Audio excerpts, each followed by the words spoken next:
Good evening, everyone. My name is Susan Miriam Rosita, and I will chair tonight's event.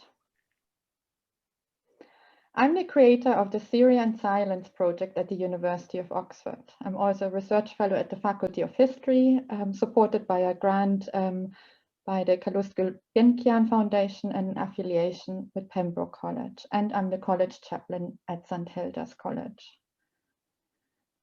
This month, we are marking the 10th year anniversary of the war in Syria.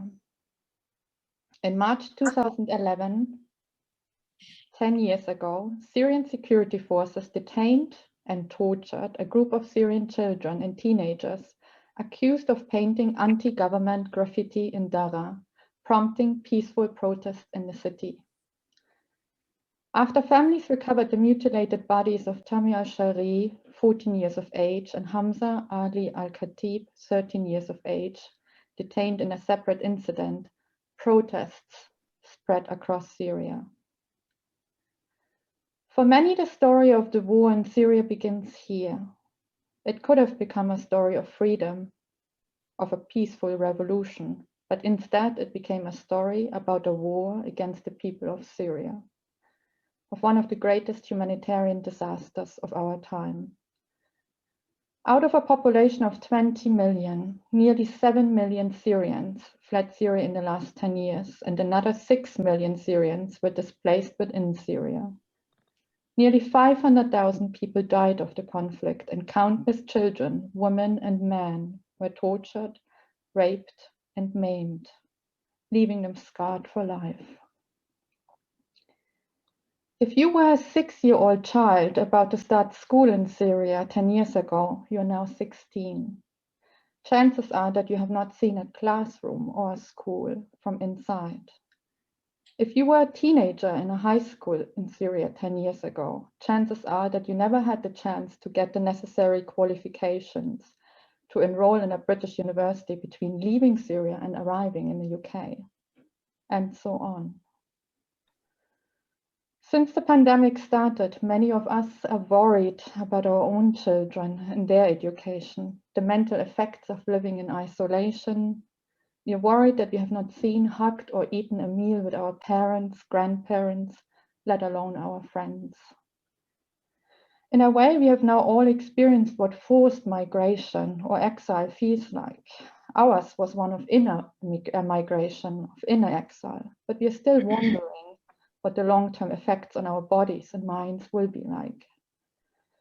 We have also recognized that there are many heroines and heroes amongst us. We have clapped for them as they soldiered on and saved lives while we watched from the safety of our homes.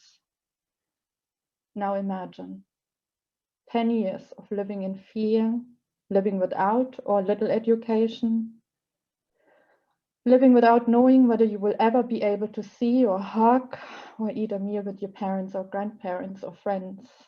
10 years of living in tents, somewhere no one wants to live or go. 10 years of sitting on boats at the borders of Europe and the UK beaten with sticks.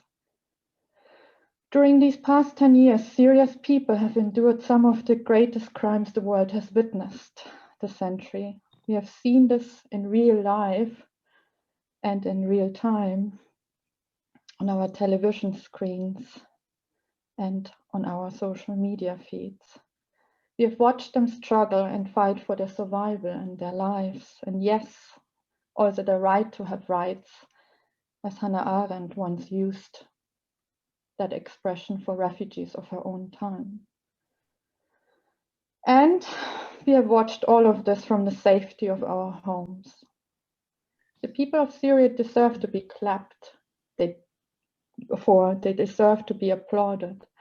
They deserve nothing but friendship.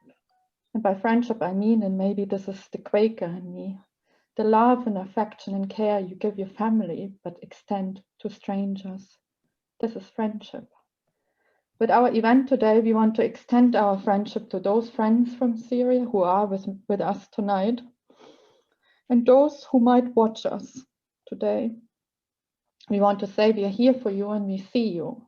But we also want to say that by watching the war in Syria on our television, on our social media feeds, we feel implicated in this war. We are drawn into it. And I'm truly sorry that we did not protect you more, that we did not uphold you more, and that we did not welcome you more. There's a line in Albert Camus' book, The Plague. It's one of my favorite lines. It says, "Now that I have seen what I have seen, I know that I'm from here." What does it mean to be from here? Perhaps to be from here means to be responsive and to be responsible for our present situation, to claim our victims, to cross over to the other side, as Elie Wiesel would tell us.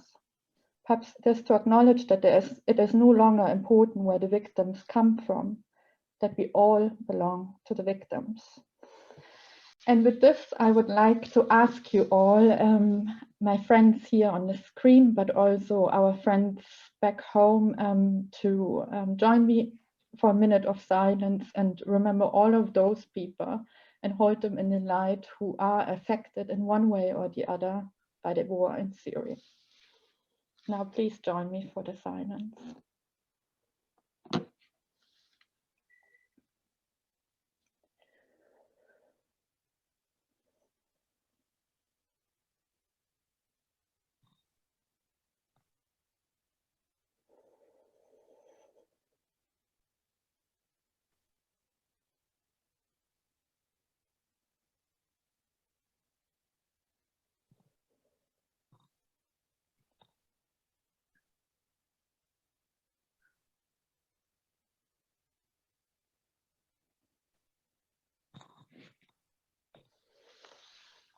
Thank you. So I'm welcoming a bunch of amazing people here, and I hope that all of us will have a wonderful time, a meaningful time in connecting with each other. And as you might know from the event description, we have prepared 2 questions, and I will ask these 2 questions to different people here in our audience, in our in our conversation group. But I also would like to ask the audience who are watching us to answer the same question and then send us the answers to in the chat box. Or please, if you have any other questions, please put them into the chat box too. We want to make this as connective as possible, because this is how we face tragedy. We connect with one another, and I think this is really, really important. So the first question, as you might know, might be a weird one, but it is a question that brings us back to the past. It brings us back to the time when we realized that there was a war, that it wasn't a peaceful revolution anymore. It wasn't people going on the street to fight for freedom. And the question is, what were you doing, or when did you realize that this is now a war? And I would like to bring this question to a very, very beautiful woman, actress, and just human extraordinary, Awa. Where were you, and what were you doing when you realized that you had to leave Syria? Yeah, actually, first of all, when this revolution started from Daraa, we were, hearing about this. But one day I was visiting my friend. She was living in Daraya, which is in Damascus. So we've seen the protests. We've seen people screaming like we're gonna, rid of this president. At that moment, actually, I felt like we are going in very, very dangerous way, because if you read the history of Syria and what this regime can do to stay, you can understand that the war will happen, I scared at that moment.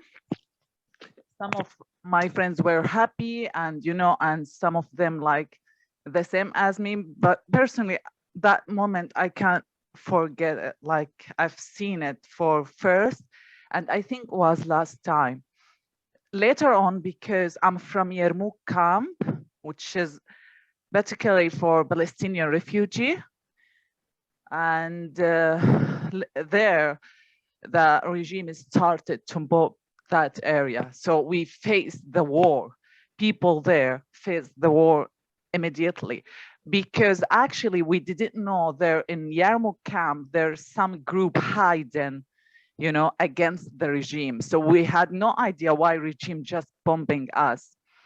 So from there, the war just suddenly started, and in 2011, and we had, first of all, we moved from street to another street, you know, from street which was were bombed to another street was safe. In 2012, we realized that we should leave the whole country. You know, I mean, especially I remember because the images of Yarmouk. They were in that was before regime closed it, you know, for years. We just fled in 2012, was December. We moved to Beirut. Yeah, you know, now you were talking in very emotional for me way, because I was 25 years old and now I just 35 years old. Really, I don't know what happened in that 10 years, because everything was quickly. We should fly quickly. We should run it quickly. We should, you know, living. I don't know. I just lost the best, should be the best 10 years in my life. And many of people, as you mentioned, millions. Yeah. And until now you are talking and just, you make me back again, like, oh my God, step by step. Sometimes, and I'm sure many of Syrians can't understand, can't believe like this happened even now when I'm in UK and many of Syrian in Europe, but we still can't believe. And I think that when I was looking at the dates, the 10 years is really, it's a huge, it's a generation. Exactly. I want to open. Thank you so much for this for this, and we will have a chance to speak a little bit more. But I just, as a comparison, I wanted to ask Hannah where she was when you were probably in the UK, and can you describe the moment when you were maybe watching something and you suddenly said, wow, this is what happened and this is why I want to get involved. I mean, can you describe the moment? Do you remember the moment? Yeah, so I was at university at the time, and I do remember watching on the news what was happening with the Arab Spring and the kind of outcome of that, and being touched by it, but obviously very far removed from it.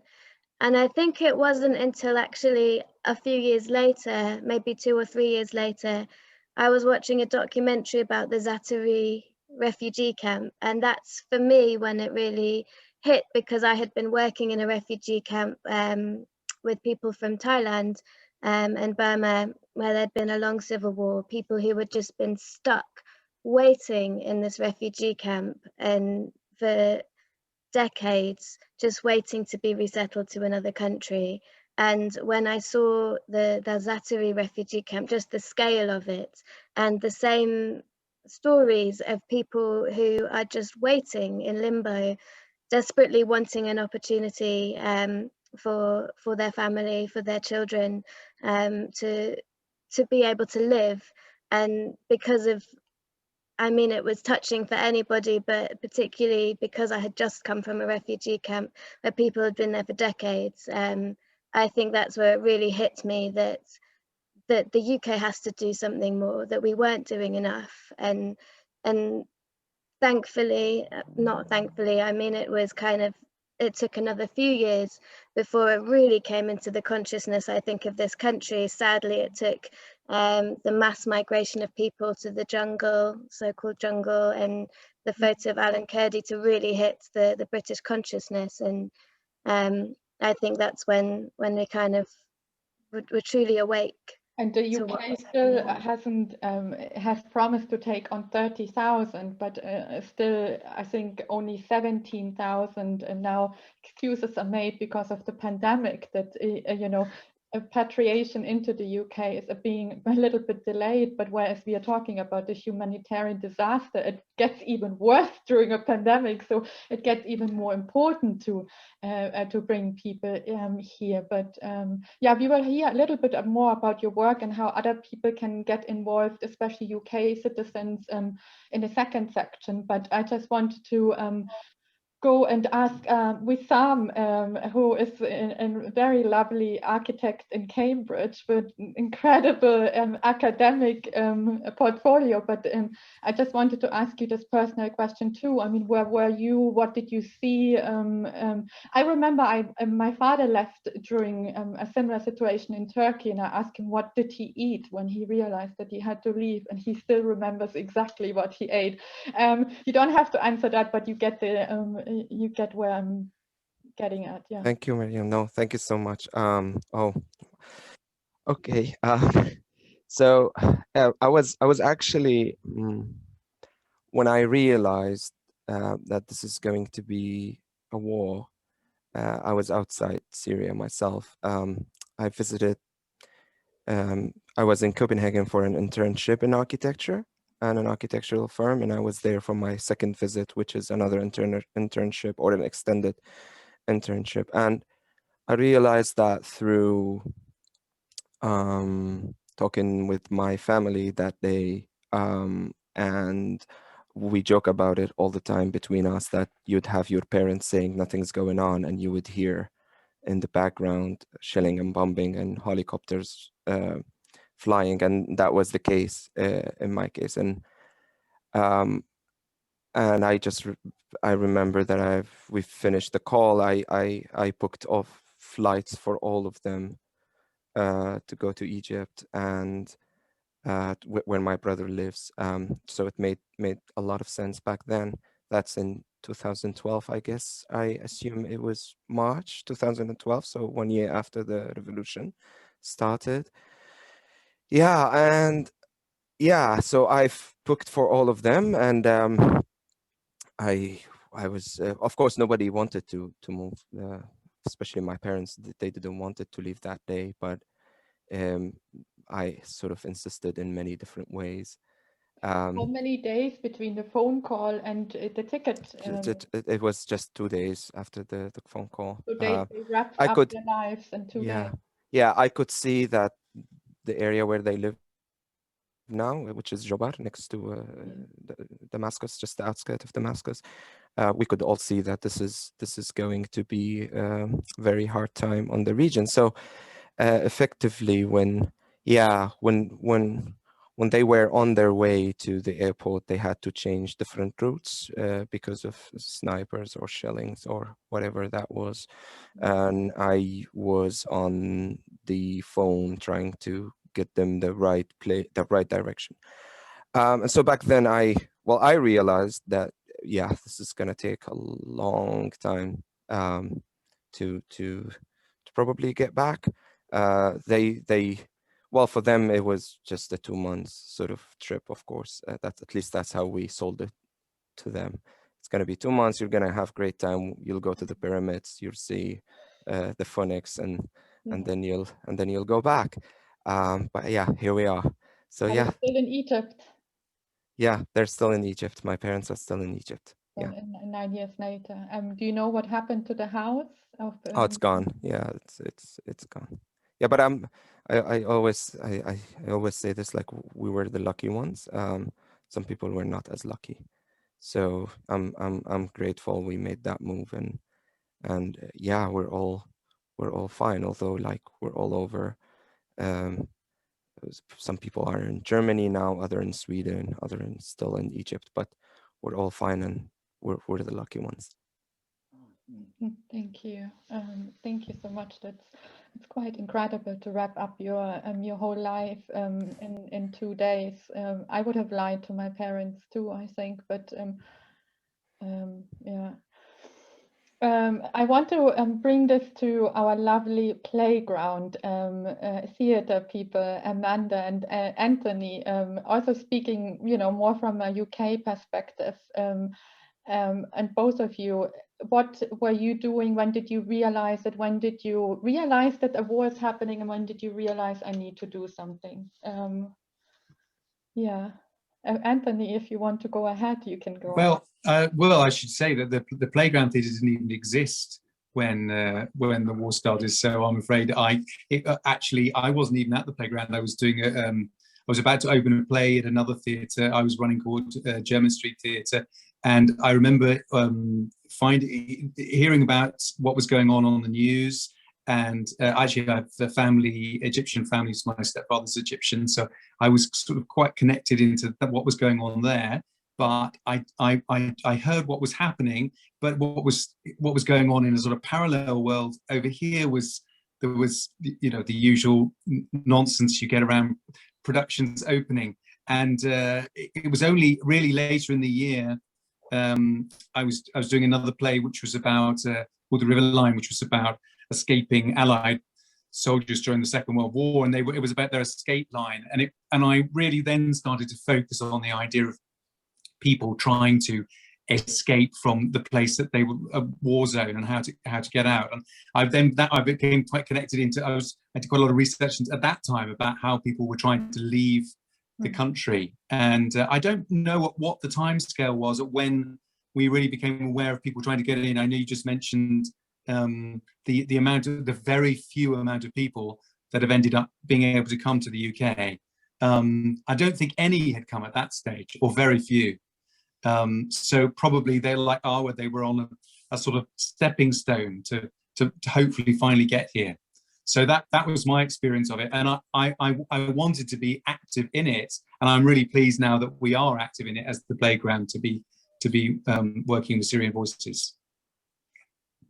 Yeah, thank you. And Amanda, you are muted, sadly.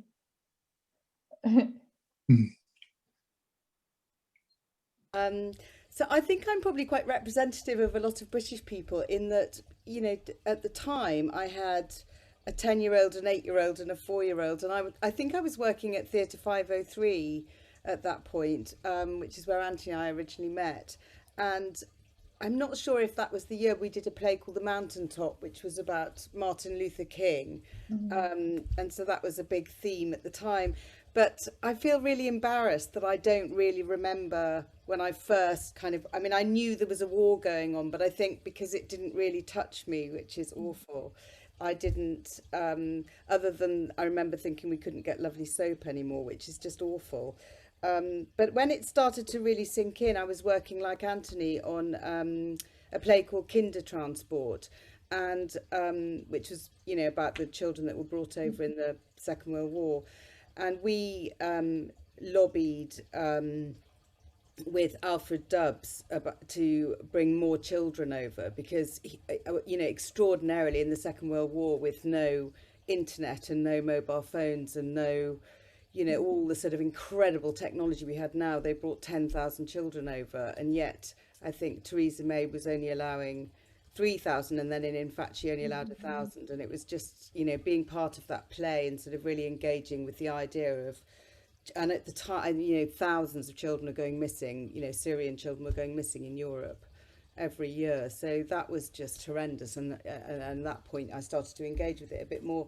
And then I know in 2017 there was the documentary about the White Helmets. I don't know if anyone else saw it, and it was just a really startling piece of journalism, watching what those people were doing to try and save their neighbours and their friends, and the horror of what was happening in that city. And then I remember my son went to work in Calais for about 4 days, and again, he met there's a lot of different nationalities there, but there were a lot of Syrian, mostly young boys who were possibly only 2 or 3 years older than him, who were being beaten by the police and treated so appallingly. So I think then it all started to sink in that this was the most horrific thing. But initially, because it wasn't on my doorstep, it's very easy to sort of say it's over there. Yeah, I remember that also at the beginning, because I was still living in Istanbul, and I before that, until the revolution, I lived in Syria. So a lot of friends sent their children to us. And then suddenly we didn't even recognize the connection anymore, because people, you know, they were just desperate to send out their sons because they didn't want to have the sons fight, you know, for anybody. And at one point we were sitting in the living room and I said, how do I know your parents again? And you're like, no, you don't know my parents. And it was just, it sank into me that, I mean, as, you know, as a parent to be, you know, if this is your only option, you know, and this is sometimes when I have a discussion with people saying, oh, no, we don't want to have refugees here. It's like, this is not voluntarily, you know, this is, people are not sending their teenage sons out of the country because they want to, you know, they're doing this because this is for their safety. No parents would ever do this. And no child would ever arrange a flight ticket for their parents, like Wissam did 2 days later, to get them safe out of the country. And I think this is really a point that I want to make today. I mean, there was a wonderful woman who came to talk to us called Ruth, whose surname escapes me, but she's written a book about being a child that was brought over in the Second World War, and she was only about 4 or 5. And of course, who would send their child on a train at 4 or 5 unless they were absolutely desperate?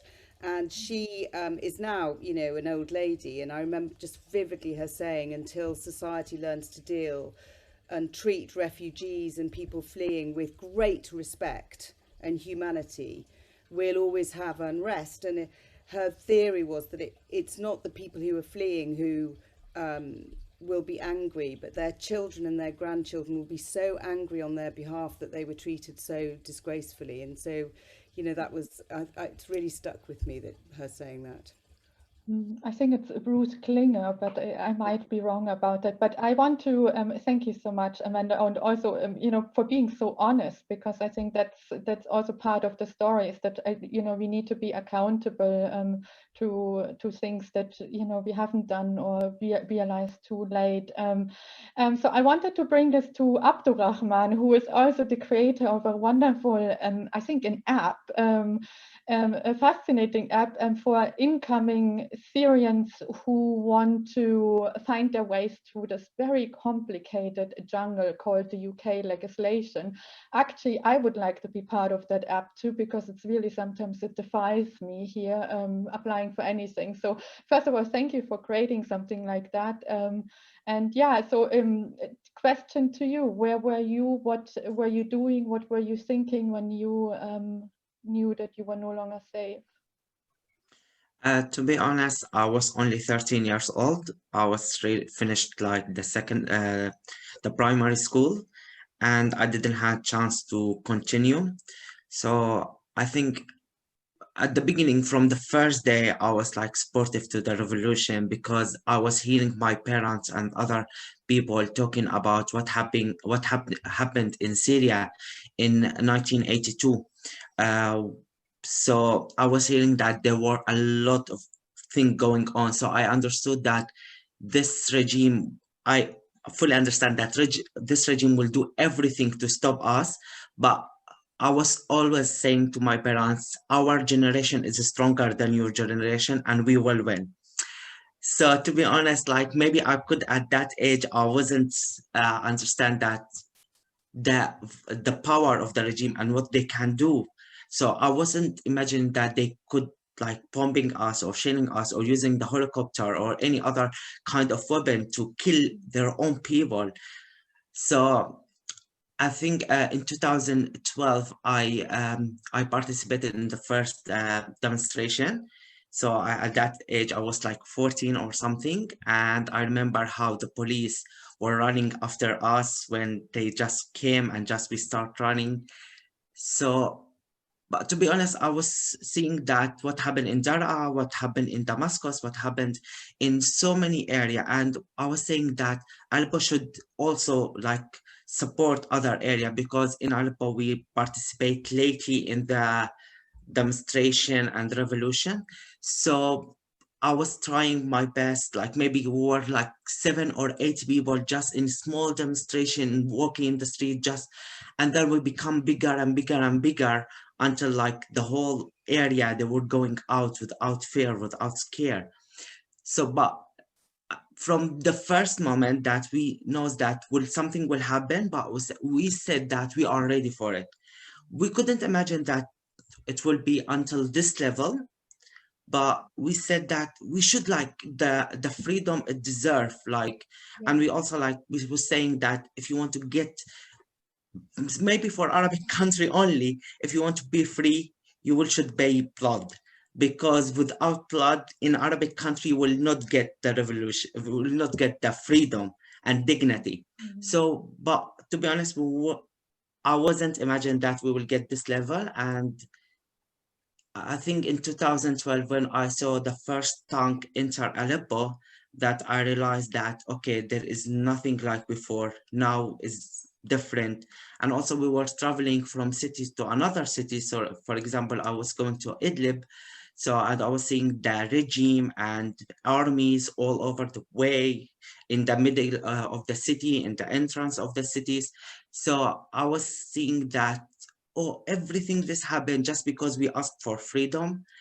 Like, it's unbelievable. But to be honest, like, I'm not regret. I think even now, after 10 years, and I don't call it 10 years. I think this 10 years make it us, for special for Syrian, like make it us much bigger. Not just 10 years. I feel like it's 20 years or 30 years, because my emotion, my thing is just different. Yeah. So it's, I don't know, I cannot describe it properly, because like it's quite emotional. But I think it's 2012 where I realized that this step, it will never, like, we are in a step that we will never go back. Yeah. I mean, two things. I remember that my husband, who also comes from Aleppo, he said that suddenly when he was going on demonstrations, suddenly he didn't recognize the accents anymore. He said, I realized that there were not people from Aleppo anymore, they were foreign fighters. And that was the moment when for him suddenly he was like, okay, I'm here on the street with people that I don't know anymore, and this is not anymore between Syrians. They're actually, did you have the same experience? Or? To be honest, we were doing that. For example, if I live in a one neighborhood, I wasn't going to demonstrate in this neighborhood, because all people, they knows me. So I was going like 10 kilometers away to another area to demonstrate there, because people there, they will know me and they will not call the police if they know me. So for example, if I'm demonstrating in my neighborhood, in my city, in my street, my road, everyone will knows me, so they will call the police, and at night they will come and take me from the house. Yeah. So for this reason, most of the Syrian, when they were demonstrating in area they were not their area. Yeah. But maybe like for example, most of the people, they come from city side and they were demonstrating in Aleppo, and we also were going to somewhere far because we don't need anyone to know us. So yeah, there was I faced this experience as well. I think also what you were talking about, this experience of having a really long time, it's kind of like one day, but also an eternity, right? It's between those two things, you know, it's very present, but it's also just too much to even realize in one lifetime. I wanted to ask Angela and Elizabeth about their experiences, because, and also maybe Mehreen, they are, all three of them, they are the creators behind the Syrian Voices project, which is an oral history project that records testimonies and stories of Syrians who came to the UK and what they were doing during the pandemic. And I think the project is really important because the pandemic has affected all of us in a really, really serious way. But of course, people with refugee status, for them it is even more difficult to navigate the pandemic in a foreign language in foreign countries. So voice over to you. Maybe we start with Angela and Elizabeth, and then I know Mehreen, actually you have some experiences that transport you back to Syria. So maybe you can be the last of the three. I can go first. Thank you so much, Miriam. Yeah, 10 years ago, I was also 25. I wasn't a graduate student yet. Can you all hear me okay? Yeah. And I was, when the conflict started, I was in Spain. I was probably in Valencia during the fallas, you know, completely removed from what was going on. And I think that was the moment where, because then I went on to graduate school and to really focus on Europe's relationship with Islamic and Jewish cultures and the impact of the colonial past on our multicultural societies. And I think the Syrian conflict throughout, from the beginning until now, has been one of the things that's moved me so much towards feeling that this needs to be brought closer to us. That initial sense of it's so far, actually, it should be brought closer. It should be near to us.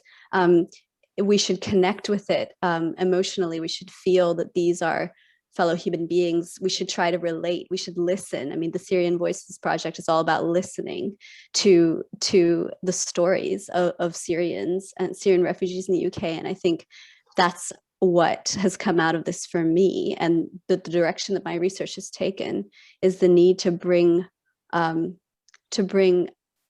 suppose, our cultures closer to societies that are suffering, such as Syria. So that would be my answer. Thank you. Angela, it's over to you, the brain behind the Syrian Voices project. Thank you, Miriam.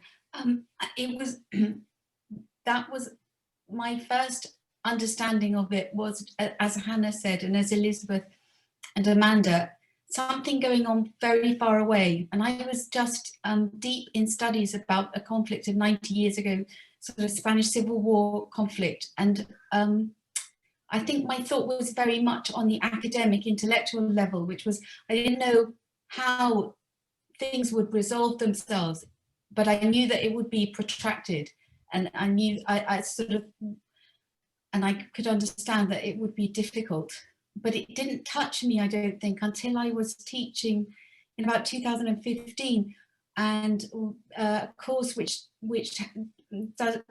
handles 1930s and migrations of the 1930s, refugee migrations of the 1930s, and then some empathetic imagination of what it was like for refugees then, and then looking at the news reports of what was happening to refugees now, and then drawing some conclusions and hoping so much that we wouldn't be using the same strategies and reacting in the same ways as 1930s Europe to its refugees. And so that made me more actively engaged in this.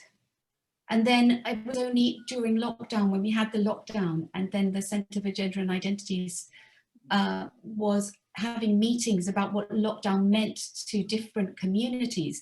And we were discussing about underrepresented communities, how they might be experiencing lockdown, that the idea came to me to perhaps explore with contacts at Asylum Welcome, with Mehreen, who's working with Hannah in London, on community sponsorships, of sort of recording people's experiences of lockdown and Syrian refugee experiences of lockdown, because I thought that would be lost. And I'd be very brief, but I know that in the Spanish Civil War, those ordinary experiences of refugees were lost in the record. And I wanted to do something a bit like Ronald Fraser's Blood of Spain, because there's very little testimony, and that's what inspired me to start the project. I think also what you were saying about the 1930s, I mean, I brought in this quote by Hannah Arendt, the right to have rights, and the idea that once you are a refugee and you're not protected by your own political community anymore, you have no rights to be protected. So being just the nakedness, I mean, Hannah Arendt says in one of her essays, the nakedness of just being human doesn't count for anything. It's not sacred for us. And I think this makes it so sad for me, is that if you have lost everything, you have also lost your right to be human in the eyes of the law. And I think that's something that I am always very shocked to see an echo still in the 21st century. We should have learned that lesson in the 30s and so on. But Mehreen, and by the way, in the background is my crying cat, so I hope that she's not too loud. But Mehreen, go on and tell us about your when you first heard about Dara. Well, I'm sort of half Lebanese, so I'm always connected to Civil War experiences personally. And of course, when everything kicked off in Tunisia and there was a lot of hope, and then there was a very sort of flower power revolution in Egypt, where the army kind of rolled over, and somehow there was a great deal of hope because the Egyptian population had been not fired upon. It had been a sort of peaceful revolution, if you like. And I remember sitting there thinking, gosh, what's happening in Syria? How come there's been no reaction in Syria? Why isn't things happening in Syria? And it was a bit sort of like tense, because we always thought that, you know, this is the stable regime, it's a monolithic regime, nothing was going to change. And of course, the demonstrations began in Daraa, in Homs, then in Damascus, in Ghouta, in Aleppo. And I do have a lot of friends who are journalists, and and of course all the Lebanese were hanging on every item of news coming out of Syria. Part of me thinking, like Abdurrahman said, that we have the idea of Hama 1982, this is what, you know, the Syrian regime is capable of. But on the other hand, seeing the hope in Egypt and thinking something was going to happen. So for me, I was very, very hopeful. And it was only later, actually it was here in London, when I was in my friend's kitchen and two friends of mine, both Syrian, were arguing about what should be done. Should the West support the revolution or the Assad, or will it destabilize? What will happen? What should we do? And they were both suddenly good friends on two opposite sides of what should happen. One from Aleppo, one from Damascus, one Christian, one Sunni. And you could see there that there was a bit of friction. At that point, I realized this is going to be much more complicated than I ever thought. And of course, that's what happened. So I think that was, by the time there was a sort of Chinese and a Russian veto for intervention, or not, with no willingness to condemn what was going on. I think that was in the autumn of 2011. That's when I realized that's not going to go anywhere quickly, and it would deteriorate rapidly, which it did. I'm now turning over to my project partners who are also part of Syria and Silence, which will be, this is our first event that we organized, of course, with the Syrian Voices together, but we are going to do a pop-up library in a Bodleian library, which will be quite special. The library will be books written by Syrian authors, and some friends of mine from Syria will come and read their books, and this will happen in October. But this is just a little preview of the project. If anybody wants to be involved or wants to suggest books that we can include in the library, please let us know. We're also looking for volunteer librarians, Syrian volunteer librarians, because for me, it's really important that the people who are coming to this pop-up library are going to find the people who actually read the literature and who have a love of that literature there. And I want our community librarians, of course, this will be a paid position. I want them to tell us about their literature, because often the conversation starts with war, and maybe, you know, sometimes the conversation can start with literature, and that can be a more gentle way of introducing one another to the topic. So I'm giving the word over to Neil, and then Nuha is the final person will complete this section of our talk. And then we will have a roundtable discussion, a short one, that will be about what we can do and what you can do at home. So yeah, Neil Stevenson, when did you, sorry, I didn't meant to say the full name, just rolled off my tongue. When were you and where were you when you realized it was a war? Yeah, so I was living in Oxfordshire, and I was working at the Museum of Oxford as their community engagement officer. And I remember seeing reports on the BBC News and thinking how shocking the footage was, but not really understanding what was happening. And then as time progressed and the months passed and more footage was being shown on TV, I thought maybe when I get in the full picture here, so I would go online, I would go on social media and see what else was out there and what other interpretations of what was happening was out there. And I had a very young family at the time. I had a 3-year-old and a 1-year-old. And I remember sitting one evening with my wife watching the news and seeing footage of children, and then we sat and we were silent, and then we looked at each other without saying anything. And then I think both of us then thought, well, we need to find out more about this. And then through my work at the Museum of Oxford, I was lucky enough to work with some Syrian refugees on a big project that we were doing with Refugee Resource and other groups as well. And this was probably in early 2016. And I remember working with a small group of people.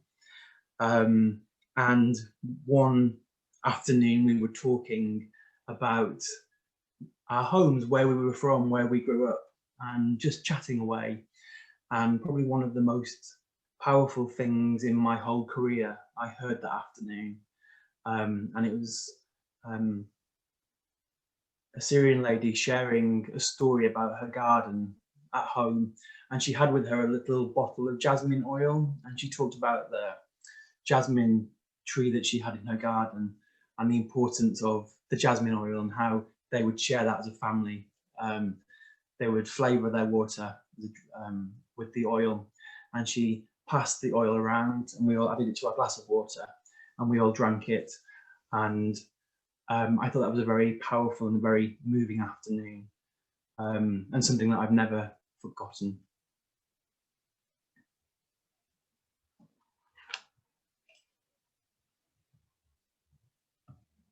Yeah. Thank you so much. This is one of the stories, but what a really beautiful story. What really emerges is that from at least us friends here who are living, who lived in the UK when that happened, it was actually that human connection that really turned us around and made us get involved more. I also love the story of Amanda saying that you were with the Aleppo soap because we had the soap at home too. But I wanted to bring over the mic to Nuha. I also saw that this is the first time. Usually you're very smiley. One of my most favorite collaborators. We have done a lot of projects together, but today you seem a little bit more. How to say? Anyway, word over to you, Nuha. You're still unmute, but yeah. Yeah. Well, we just me and my husband, we finished our study in Cairo. We back to Syria. I mean, honestly, when we back to Syria, our revolution started, and we think, no, it's not going to be for so long. Some months, and we're going to be finished. But it's going on and on and on and on until now. First thing, when we start, we feel like scared about our little boys. When we moved we was living attached with Yarmouk, we was living in Zahira. And they destroy all Yarmouk. And I remember this day when we moved and we see these people, we was very lucky because we have another home on it. I was seeing people in the street and children, they crying. I mean, honestly, I never in my life. It was hard day, We moved to Jaramana, safe area, where this was my job in this time. And we say, shall we move from this country or we stay? I mean, we decide to stay to see what's happened after, But unfortunately, because my husband doesn't enjoy army, he was studying all his life, and every year we pay a lot of money to keep him safe. And last year, they say starting 2015 they say, oh, we can't help you anymore, you should enjoy army.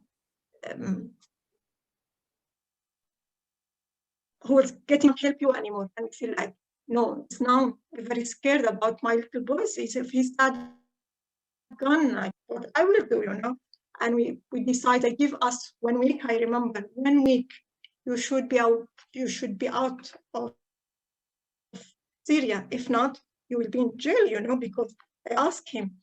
And because I'm Kurdish, And I have experience with this government, and I know they can't do anything, you know. They can't kill children, they can't kill women, they don't respect anyone.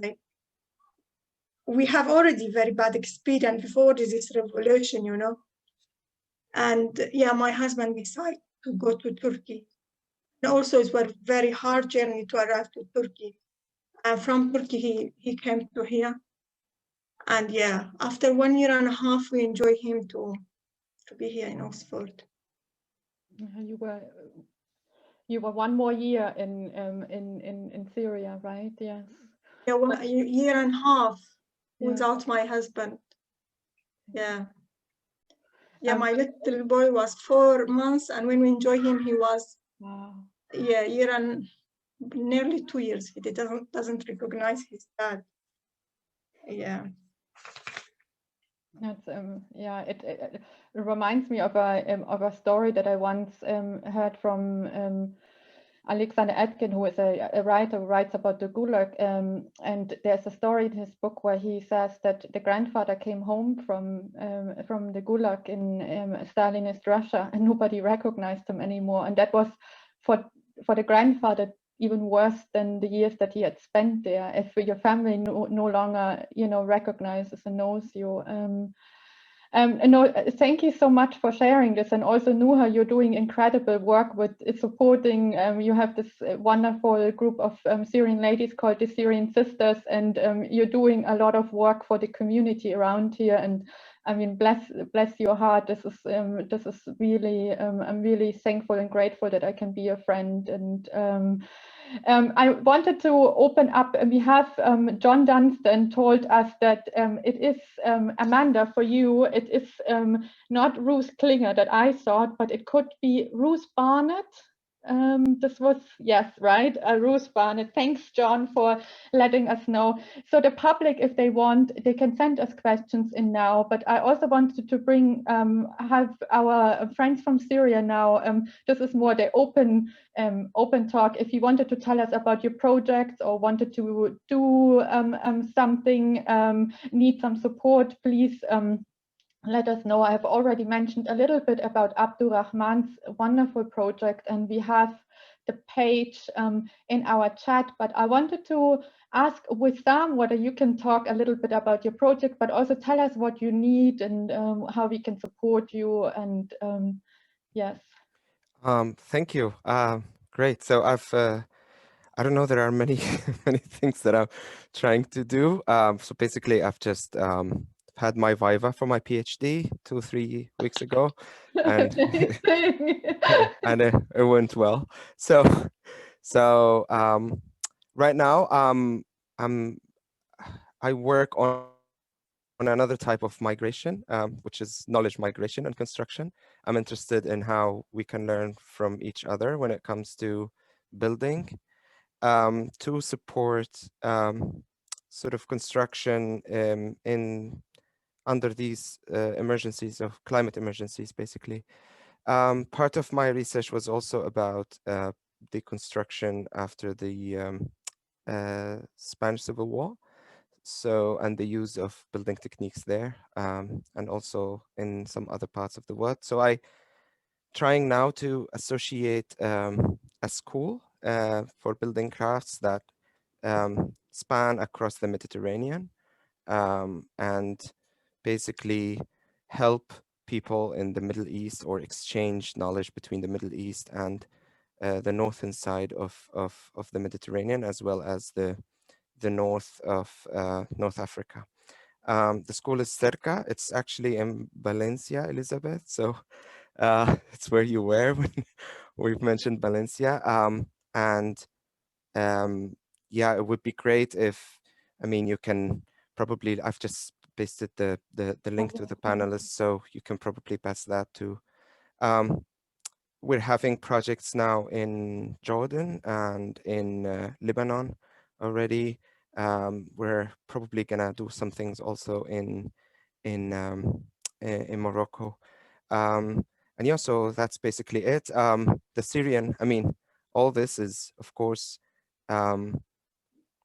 heading towards having also an impact in Syria.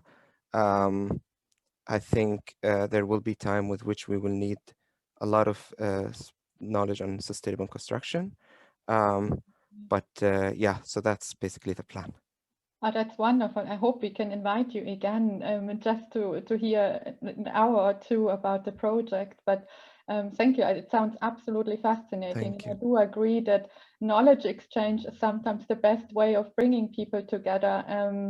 And it also makes, there's so much to give from your side, you know. Congratulations to this wonderful new project. I wanted to ask Awa what she's doing next as a project. I know that you're an actress. I mean, you look like a supermodel basically, but tell us what you are doing at the moment, how we can support you, and yeah. Well, actually, with Amanda's and Anthony, Mehreen, and Angel helping, I could register in Spotlight, which is the biggest agency for actors. Wow. And yeah, and then I could have my own agent, which is trying to do his best. And I got an audition for film in Oman. And yeah, I'm gonna probably I will travel mid of May to filming there. Also talking, by the way, about refugees trying to escape, you know, because I think the director from Oman, but her grandparents from Zanzibar, so that like long time war happened there. Anyway, and she find like because of what's going on in Middle East now, which is lots of immigration and refugees. So it's a good time to talk about the way, one of the ways which is people use it to escape.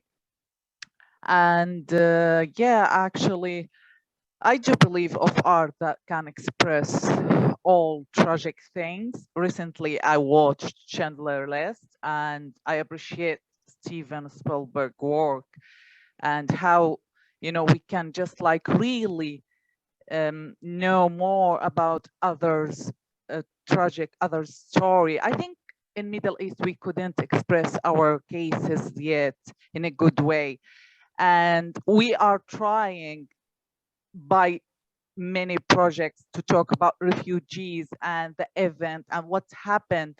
But I think still we can spotlight about many of details.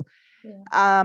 In the future, I will be happy to continue as actress and directing, and I will planning to do something really talking with very details about, because especially I'm Palestinian refugee already in Syria, you know, like I had long journey with refugees, my grandfathers and then our generation.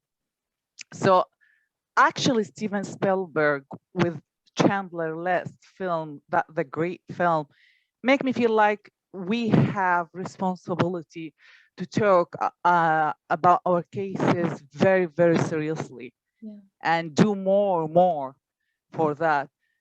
This is my project for future. Now in coronavirus, I'm trying to live day by day. I have another job as support carer, so I will start this week. So, you know.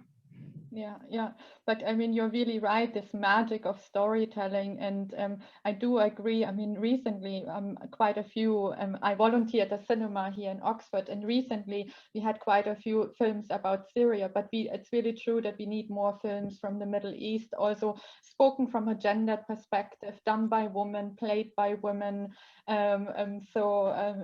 say in Turkey, bless your hands, and I hope that everything will go, and we can show your film one day at Oxford. Hopefully.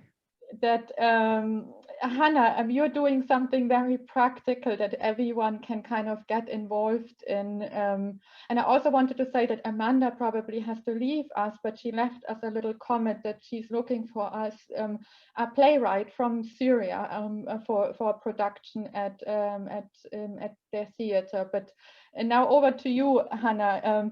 What's if you are kind of a standard, not standard is the wrong word, but if you are UK citizen, how can you get involved and in supporting and extending friendship to everyone who's arriving here? So I work on a project called Community Sponsorship. It's a government scheme that allows anyone on this call, anyone listening, to have the power to directly resettle Syrian refugees to the UK and walk beside them as they rebuild their lives here in the UK. And so it's an incredible scheme. There's 5.6 million Syrian who are refugees, another 6.1 million people who are displaced within Syria. And not everyone will want to leave, of course, but there are many, many people who needs to leave, perhaps because they're vulnerable because of medical needs or security reasons, or just a desire to have a life and to restart their life with their children. And we have the power to bring them here. That's incredible. The government have literally opened this door for us and allowed us to bring people here. And so it's our job. Practical. I mean, this sounds just like magic. I have never heard about it, but can you just in 1 or 2 sentences tell us how does that work in practical terms? So in practical terms, you form a group of people, whether that's a group of neighbours or an existing group like a mosque or a church or a school, and you create a kind of resettlement plan. So you write down how would you support this family to learn English, to find work and so forth.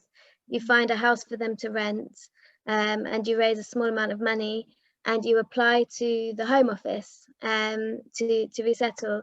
The Home Office will then match you with a family who's been identified and in need of resettlement, and then you then go to the airport and you meet the family, you bring them to the house that you have prepared for them, and you are their guide. You help them to learn English, you help them to go register with doctors and schools and find work and everything that family will need to make a life here. You become their guides. So it's an incredible scheme, and I'll put some links in the chat for how you can get involved. That would be amazing. And so if you go the way that Hannah is suggesting, the next person, of course, to contact is Abdurrahman. So can you tell us a little bit about Beit, of course, means home in Arabic. The comf, the cozy home. So what are you offering? Is the app up already? In how many languages do you have it? First of all, I would just continue with what Hannah said. Yeah. So I work also with the Waltham Forest Community Sponsorship Partnership, which we welcomed our first family on 25th of February. So and I came through resettlement program as well. So I came in 2018. Now I work with an organization who brought another family. And to be honest, like, it's incredible experience. It's so nice. Like, to be honest, the thing that I felt at the airport when I came to the UK in 2018, I just felt it again when I went to the airport to welcome the family and say, hi, this is your new home. So to be honest, it's incredible. And I was like, when you asked if you want any help, I just wanted to put the link of community sponsorship to have information about that, but Hannah just already did. So thank you so much, Hannah. Also, like, to be honest, when I came to the UK, I found so many difficulties, such as the language. I wasn't speaking English. I didn't know anything about the UK. I don't know which language they were speaking. So to be honest, it was a very hard experience. And then I think in 2019, I started working for the International Observatory of Human Rights, and we tried to create something to guide the Syrian refugees when they arrive to the UK. So we said, okay, let's make videos and website to tell people about the UK more in a practical way. So we have information about how to find work in the UK, how to study, about the vaccine, about anything that related to people who are living in the UK, especially for refugees. So the video, it's in Arabic, but there is subtitle in English. So also we have the website. We published a few information about also how some organizations who provide help for refugees, such as community sponsorship, such as breaking barriers, as a lot of organizations who provide support for refugees. So I think, as Hannah said, I think now it's much easier than before. So to welcome a family in your neighborhood. So I think if I ask you to do one thing, just have a look at this website. It will be very useful. Oh, okay. Thank you. And also, you know, just watching you is a joy, Abdurrahman. You have so much love and so much passion in your eyes. It's incredible. I'm quite humbled by the joy that you bring to this conversation today. I very much enjoyed this conversation. I want to thank you all for coming today. I'm nearly in tears, because, and not tears of sadness, I think, more tears of hope, and seeing that there's really people out there that are doing what they can. And so I just wanted to ask if we can maybe finish all together with a few moments of silence, thinking about all of that extraordinary joy and passion and friendship that we have seen today, but also thinking about the people that we haven't reached yet and that we yet have to reach and embrace, and of course also those who have lost their lives in the conflict, whom we will never be able to embrace again. So I hope you will join me now for a few minutes of silence, also the audience out there, and then we will close our session and say goodbye.